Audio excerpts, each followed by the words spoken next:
Sahabat dan saudaraku, mari menggunakan waktu mempelajari firman Tuhan hari ini.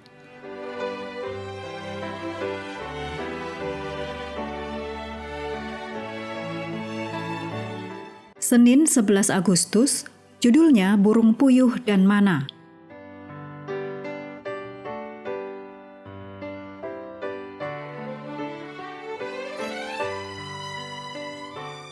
Kita mulai dengan doa singkat yang didasarkan dari Imamat 23 ayat 3. Pada hari yang ketujuh haruslah ada Sabat, hari perhentian penuh, yakni hari pertemuan kudus.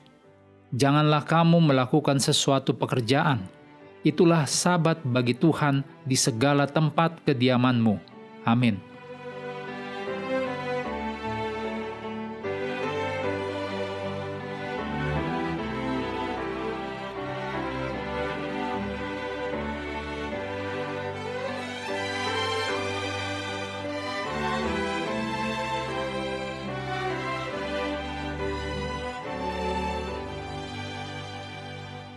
Sayangnya ada pola pemberontakan yang berulang dalam kisah-kisah perjalanan ini. Orang-orang terkenal pelupa bahwa tangan Tuhan yang perkasa telah menolong mereka di masa lalu dan bahwa Tuhan telah menyediakan solusi untuk masalah mereka. Mereka membiarkan masalah-masalah mereka saat ini membutakan mereka dari tujuan akhir dan masa depan yang dijanjikan. Ini adalah masalah yang umum terjadi bahkan di antara umat Allah saat ini. Dalam Keluaran 16 ayat 1-36, dicatat makanan menjadi penyebab orang Israel bersungut-sungut, serta apa yang terjadi selanjutnya. Penting untuk diperhatikan bahwa pencobaan dalam Alkitab seringkali berkaitan dengan makanan. Di Taman Eden, kejatuhan manusia berkaitan dengan memakan buah dari pohon pengetahuan yang baik dan yang jahat. Kejadian 2 ayat 16 dan 17, Kejadian 3 ayat 1-6. Dalam pencobaan Yesus di padang gurun, serangan pertama iblis kepadanya adalah melalui makanan. Matius 4 ayat 3.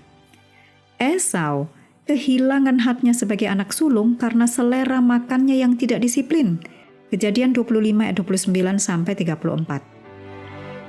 Betapa seringnya ketidaktaatan Israel berhubungan dengan makanan dan minuman. Tidak heran Musa mengingatkan generasi selanjutnya. Manusia bukan hidup dari roti saja, tetapi manusia hidup dari segala yang diucapkan Tuhan. Ulangan 8 ayat 3. Mana tentu saja adalah roti surgawi yang Tuhan sediakan bagi bangsa Israel selama 40 tahun tinggal di padang gurun. Melalui pemberian ini, Tuhan mengajar mereka bahwa Tuhan adalah pencipta dan pemelihara segala sesuatu. Selain itu, Tuhan juga menggunakan penyediaan mana yang supernatural untuk menunjukkan kepada mereka bagaimana cara memelihara Sabat hari ketujuh. Setiap pekan ada 4 mujizat yang terjadi. Yang pertama, selama 5 hari, Tuhan memberikan jatah mana setiap hari. Yang kedua, pada hari Jumat, 2 porsi mana diberikan. Yang ketiga, mana tidak basi dari hari Jumat sampai hari Sabat. Dan yang keempat, tidak ada mana yang turun pada hari Sabat. Allah terus-menerus melakukan mujizat-mujizat ini agar umatnya mengingat hari Sabat dan merayakan kebaikan Allah pada hari itu. Allah berfirman, "Perhatikanlah, Tuhan telah memberikan Sabat itu kepadamu." Keluaran 16 ayat 29. Orang suka makan. Kita diciptakan untuk suka makan.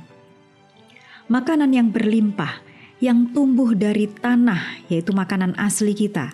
Ini mengungkapkan tidak hanya bahwa Tuhan ingin kita makan, tetapi juga bahwa kita harus menyukai apa yang kita makan. Namun, anugerah yang luar biasa ini, yaitu makanan, dan juga kesukaan kita untuk memakannya, sangat disayangkan, telah disalahgunakan.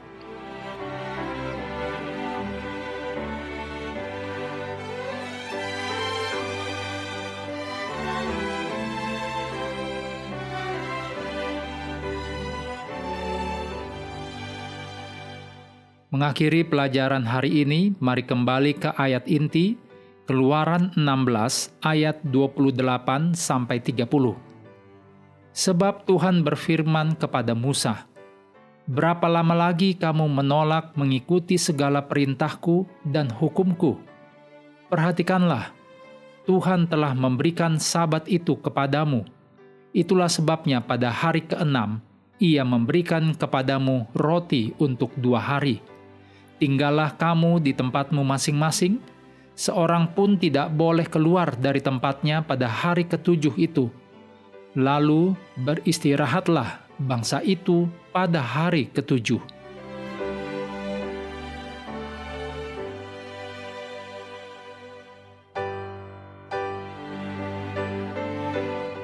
Sahabat juga perlu melengkapi waktu untuk bersekutu dengan Tuhan setiap hari. Dengan bacaan Alkitab sedunia, percayalah kepada nabi-nabinya yang melanjutkan dari Imamat pasal 27. Tuhan memberkati kita semua.